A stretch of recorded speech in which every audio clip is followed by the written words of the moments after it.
شروع کرتا ہوں میں اللہ کے نام سے جو بڑا مہربان نہایت رحم کرنے والا ہے۔ ساری تعریفیں اور شکر اللہ کے لیے ہے اور ہم سب کو اسی کی طرف لوٹ کے جانا ہے۔ جزاک اللہ منتظمین جلسہ، معزز خواتین و حضرات، سمندر کے طوفان اور لہروں کی شدت ہی سے موتی کو تازگی اور زندگی ملتی ہے، یعنی مشکلات اور چیلنجز سے ہی انسان کے اصل خوبی اور صلاحیت ابھرتی ہے۔ اسی لیے علامہ کہہ گئے ہیں کہ مسلمان کو مسلمان کر دیا طوفان مغرب نے، تلاطم ہائے دریا ہی سے ہے گوہر کی صحرابی۔ ملی جفا کشی کے لیے آپ سب کو مبارکباد۔ اللہ تعالیٰ آج کی محفل میں نیک نیتی کو قبول فرمائے۔ وقف بل کا تجزیہ شروع کرنے سے پہلے کچھ عرضداشت ہے۔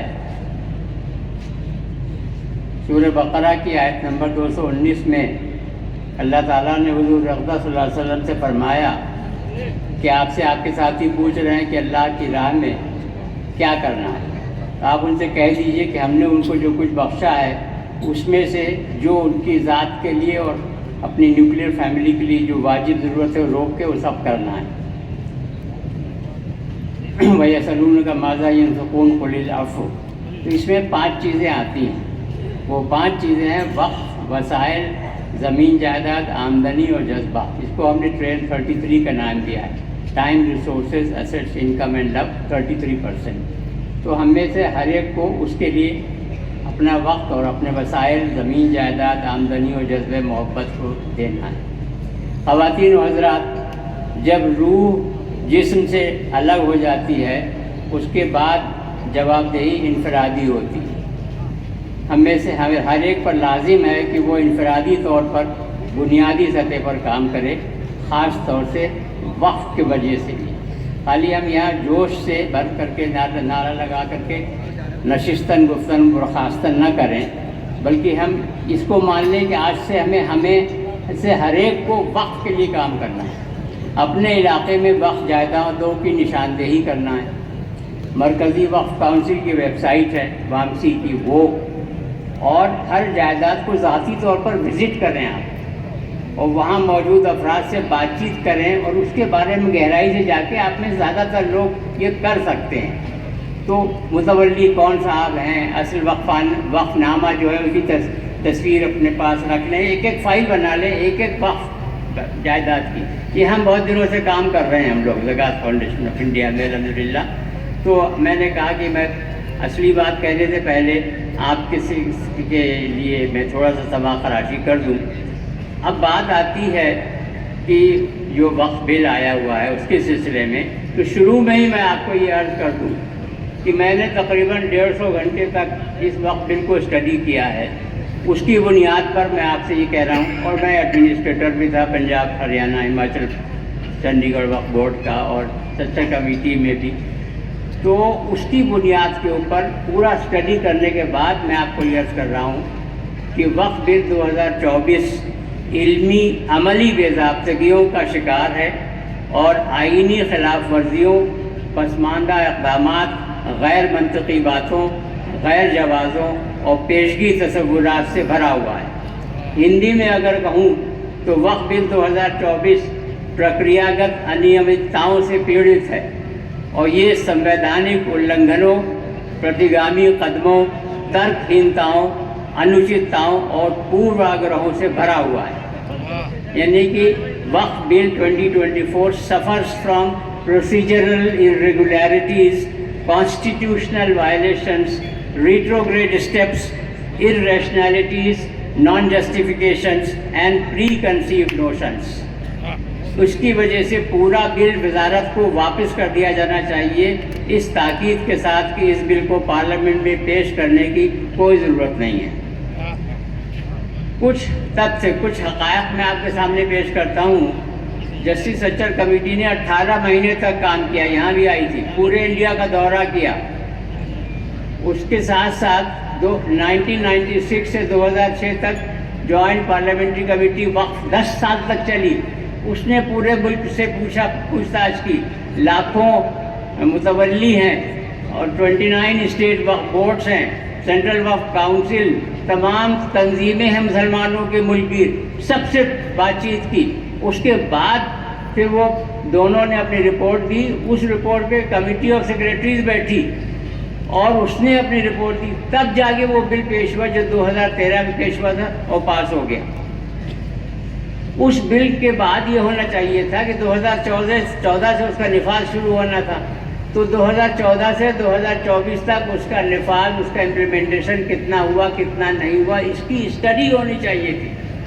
وہ سب کرنے کے بجائے اچانک ایک وقت ترمیمی بل 2024 چلا آتا ہے جس میں کہ جتنے اسٹیک ہولڈرز ہیں ان میں سے کسی سے کوئی گفتگو ہی نہیں کی گئی۔ تو کچھ سوالات ذہن میں آتے ہیں اور وہ سوالات یہ ہیں کہ سب سے پہلی بار سرکار میں اس پرکریا یعنی کہ وقف بل لایا جائے کی شروعات کب ہوئی، اور جبکہ 2013 میں بھاری امینڈمنٹ ہو چکے تھے، بہت مضبوط کر دیا گیا تھا، لیکن اب جو ہے یہ سارا اس ساری مضبوطی کو ختم کرنے کے لیے یہ بل ہے، ایکچولی یہ کوئی مضبوطی دینے کے لیے نہیں ہے۔ تو اس وجہ سے اس کو ہمیں آپ کو سمجھنا بڑا ضروری ہے۔ ہونا یہ چاہیے تھا کہ یہ بل پیش کرنے سے پہلے سب سے یہ کام تیاری اس کی سینٹرل وقف کاؤنسل کو کرنی چاہیے۔ سینٹرل وقف کاؤنسل سب سے اونچی باڈی ہوتی ہے ملک میں اوقاف کے انتظام کے لیے۔ اس کا لا اس وقت جو قانون ہے ابھی چل رہا ہے، ابھی کوئی بل پاس تو ہوا نہیں، وہ قانون وہی چل رہا ہے۔ اس میں یہ ہے کہ 20 ممبر ہوں گے وقف سینٹرل وقف کاؤنسل کے، اور 20 کے 20 مسلمان ہونے، یہ قانون میں لکھا۔ اس کا سیکریٹری مسلمان ہونا یہ بھی قانون میں لکھا ہے۔ صرف اس کا چیئرمین جو ہے اس کے لیے یہ نہیں ہے کہ وہ مسلمان ہوگا، چونکہ جو منسٹر ہوتا ہے وقف کا انچارج وہی چیئرمین ہوتا ہے۔ تو 21 ممبر 22 میں سے 21 کا مسلمان ہونا ضروری ہے۔ انہوں نے کیا کیا کہ 1.5 سال پہلے وہ پوری کی پوری سینٹرل وقف کاؤنسل ختم کر دی، 1.5 سال سے زیادہ ہو گئے، کوئی ہے ہی نہیں۔ تو یہ جو بل بنا ہے یہ مسلمانوں کی نمائندہ وقف اوقاف کی جو نمائندہ مرکزی تنظیم سینٹرل وقف کاؤنسل ہونی چاہیے، اس کے پیٹھ پیچھے بنا ہے۔ لہذا ہونا یہ چاہیے کہ اس وقف بل کو تو ختم کر کے واپس کر دیں، سینٹرل وقف کاؤنسل کو دوبارہ منظم کریں اور اس سے کہیں کہ جتنے اسٹیک ہولڈرز ہیں پورے ملک میں کم سے کم 2 سال تک سب کی اجازت لی جائے اور اس کے بعد پھر بات۔ اب میں تھوڑی سی بات آپ سے کرتا ہوں کہ دیکھیے اتر پردیش شری کاشی وشوناتھ ٹیمپل ایکٹ ہے 1983 کا، اس میں یہ لکھا ہوا ہے کہ جتنے لوگ اس میں ہوں گے شامل انتظام میں، اوپر سے لے کے نیچے تک سب کا ہندو ہونا ضروری ہے، یہ قانون میں لکھا ہے۔ اور یہ بھی لکھا ہے کہ ان میں سے اگر کوئی ہندو مذہب اپنا بدل کے کوئی اور مذہب اختیار کر لے تو وہاں سے اس کو ہٹنا ہوگا، وہ اس میں شامل نہیں ہو سکتا۔ ساتھ ہی ساتھ اسی قانون میں یہ بھی لکھا ہوا ہے کہ اس کے یو پی حکومت کے 4 سیکریٹریز نامزد سیکریٹریز، ایک ڈائریکٹر کلچر اور وارانسی کے کلیکٹر اور کمشنر، یہ اس کے ممبر ہوتے ہیں، لیکن شرط یہ ہے کہ وہ سب ہندو ہوں۔ یہ بھی لکھا ہے کہ اگر ان میں سے کوئی ہندو نہیں ہے تو ان کا جو ماتحت ہوگا وہ بنے گا اس کا۔ یہی قانون سارے اسٹیٹس کے لیے ہیں اور یہی قانون 150 سال پرانا بھی ہے انڈیا کا۔ اس کے بعد اب یہ ہے کہ سینٹرل وقف کاؤنسل بل کہہ رہا ہے، اب جو بل آیا ہے کہ سینٹرل وقف کاؤنسل میں کم سے کم 2 ممبر غیر مسلم ہونا ضروری ہے، اور ہر صوبائی اسٹیٹ وقف بورڈ میں کم سے کم 2 ممبر جو ہے ان کا غیر مسلم ہونا ضروری ہے، اور ساتھ ساتھ یہ بھی کر دیا کہ آدھے سے زیادہ ممبر غیر مسلم ہو سکتے ہیں۔ یہ کہاں کا انصاف ہے؟ تو لہذا یہ کہ یہ آرٹیکل 26 جو ہے کانسٹیٹیوشن آف انڈیا کا، وہ کہتا ہے کہ ہر مذہب کے ماننے والوں کو اجازت ہوگی کہ وہ اپنی پراپرٹیز کا انتظام خود کریں، مذہبی پراپرٹیز کا۔ تو وہ باقی سب مذہبوں کے اوپر لاگو ہو رہا ہے آج بھی، لیکن ہمارے مذہبوں ہماری پراپرٹیز کو ہم سے اس کا انتظام لے لیا جائے واپس، یہ پوری طرح سے خلاف ہے کانسٹیٹیوشن کے بھی اور ہر طرح سے۔ اسی لیے میں نے آپ کو یہ بات عرض کی کہ یہ کسی طرح سے اس میں ایک بھی شق ایسا نہیں ہے جس کے بارے میں یہ کہا جائے کہ اچھا ٹھیک ہے. کچھ لوگوں نے مجھ سے یہ بھی کہا کہ صاحب کوئی ایک آدھ تو ہوگی جو کہ آپ کہیں کہ ٹھیک ہے اس کو مان لیتے ہیں. ایک شق تھی جس میں یہ کہا تھا کہ ہر اس میں سینٹرل وقف کاؤنسل میں اور ہر اسٹیٹ وقف بورڈ میں 2 عورتیں ہونی چاہیے. وہ اچھا لگتا ہے کہ عورتیں بھی ہوں، مگر وہ آلریڈی ہے قانون میں.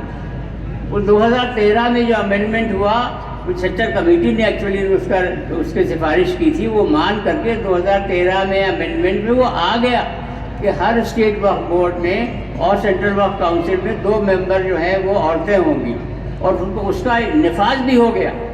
تو ایکچولی اس پہ تو جواب دہی کرنی چاہیے حکومت کو کہ جو چیز آلریڈی موجود ہے اس کو آپ پارلیمنٹ میں کہہ رہے ہیں کہ یہ ہم پہلی بار لا رہے ہیں. تو باتیں تو کرنے کی بہت سی ہیں، لیکن ابھی مولانا آ کے کھڑے بھی ہو گئے میرے برابر میں، اور اس وجہ سے میں اپنی بات آپ سے ختم کروں گا کہ ویسے یہ ویب سائٹ کے اوپر ابھی ہمارے مجددی صاحب نے مجھ سے حکم کیا ہے کہ میں اس کا پورا ان کو پیش کر دوں اور یہ اس کا ویب سائٹ پہ بنا کر کے ڈال دیں گے.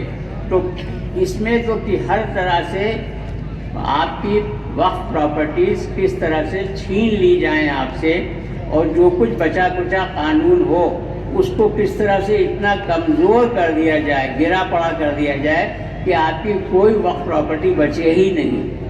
یہ سارا اس کے اندر نگیٹو اور پازیٹیو سب طرح کی باتیں اس میں اسی کام کے لیے ہیں کہ کسی طرح سے جب یہ وقف بل پاس ہو جائے اس کے بعد ساری کی ساری آپ کی پراپرٹی ختم ہو جائیں گی. ایک آخری بات میں عرض کرتا ہوں، اس کے اوپر بھی بڑی سو مچی ہوئی ہے. 8 لاکھ پراپرٹیز ہیں، 9 لاکھ پراپرٹیز ہیں وغیرہ وغیرہ وقف کی. اس کے بارے میں جو ایک آتھینٹک وہ ہے فگر، وہ صرف ایک ہے. جسٹس سچر کمیٹی کی رپورٹ میں 220 پیج نمبر کے اوپر ہے، 4,90,021 یہ ہے پراپرٹیز وقف بورڈ کی، وقف کی ٹوٹل ملا کر کے ساری، اور اس میں پورے ہر اسٹیٹ کا تفصیل بھی دی ہوئی ہے. لیکن اب یہ کہہ رہے ہیں 8 لاکھ 9 لاکھ ہیں. وہ میں آپ کو سمجھانا چاہ رہا ہوں. ہوا یہ ہے کہ ادھر حال میں حکومت نے یہ کر کے کہ جتنی وقف پراپرٹیز ہیں ان کا GIS سروے کروایا جائے، اوپر کیمرے آسمان میں لگا کر کے وہاں سے تصویر کھینچنے کا. مگر وہ تصویر وقف پراپرٹیز کی نہیں ہے. ایک وقف پراپرٹیز میں مینیجیبل یونٹس کا نام دیا ہے، 2 3 3 4 سے بھی زیادہ ہیں. وہ جوڑ لی گئی تو وہ لاکھوں میں پہنچ گئی. 8 9 لاکھ ابھی پہنچ چکی ہے، اب شاید اور. تو اس کی بنیاد پہ یہ کہہ رہے ہیں کہ نئے وقف کریٹ ہو رہے ہیں، قبضہ کیا جا رہا ہے. یہ بالکل غلط ہے ہر طرح سے. تو ہر طرح سے مس انفارمیشن کریٹ کرنے کی کوشش ہے. اور آپ سب لوگوں کو بہت مبارکباد. اللہ اپنی ہماری نیک نیتی کو قبول فرمائے. وآخر دعوانا الحمدللہ رب العالمین، والصلاۃ والسلام علی سید المرسلین، وباللہ توفیق وللہ.